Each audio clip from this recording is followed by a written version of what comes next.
We have a good prank. Oh my God. I can't even. Prank. This is the greatest prank of all time. I almost feel like we need a guest who was there that could explain kind of just the whole like political nature of our workplace at the time. I felt so often, especially early in my career, with this music video through you in our first job, where it was like you were so powerless and had no course of action, no HR, nobody to talk to about anything. And the only way to cope with the man getting you down is vengeance. A little bit of vengeance, a little bit of pranks, a little bit of time theft, long lunches. We worked with a guy at our first job who hated dogs, which, first of all, come on, like dogs, really? Right. And so everybody in our office, we worked on like the third floor, which was all the creatives and marketing. And within this company, everybody that they think are dumb.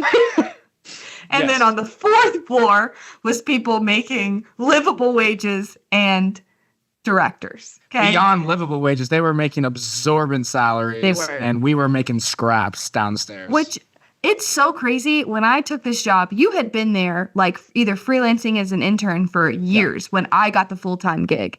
Within my first 2 weeks in the office, it was ingrained in my brain that there is an ongoing war between the third floor and the fourth floor, which, first of all, that is insane to be onboarding people with that information. Anywho, we really had it out for this guy on the fourth floor. We had all gotten super excited for the Bark in the Park game because we ran a stadium and a pro softball team out of that stadium. And like, we didn't ever really have super fun or minor league-esque activations like that. So we were like pumped for Bark in the Park. Like our friend who worked in marketing, like he had been talking about bringing his 2 beagles to the ballpark for weeks. And then this guy on the fourth floor was like, no Bark in the Park. We're not doing it. And it was like, okay, just because you don't like dogs doesn't mean we don't get to have a good day at the ballpark, which inspired our prank. So I think it's worth mentioning that at the time, I think on a personal level, none of us were big fans of this gentleman at the time. Funny enough, we were not getting along. We ended up growing to, he came around, we ended up having a good relationship and everything ended up all good. But at the time, it was war. All is fair in love and war. So Savanna and I printed out those photos where you see a dog in like a suit or like, it looks like a portrait photo of a person with a dog Human face. body, dog head. Yes. Portrait like Macy's photo and they're posed. Printed them out, went into this guy's office and exchanged all the like family photos that he had on his desk with these photos of like the dogs in the suits. And Savannah's contact photo in my phone to this day is one of the photos of the dogs, and he's wearing like ski goggles. It is a riot.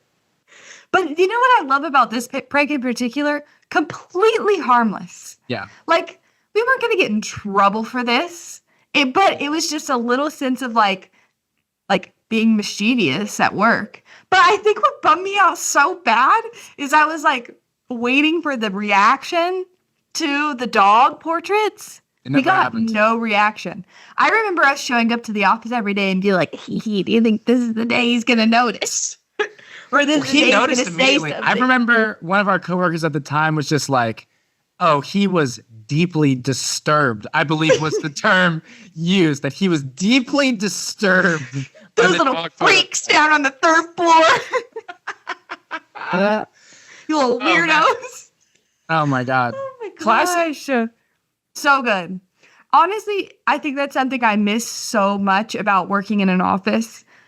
Is I do miss stuff like that. Like very harmless things that are in totally in good fun and just like in a way like do make you look at people like differently versus like this is somebody that you just work with, because like we do have a great relationship with him now. Whenever our paths cross, we're like excited to see one another.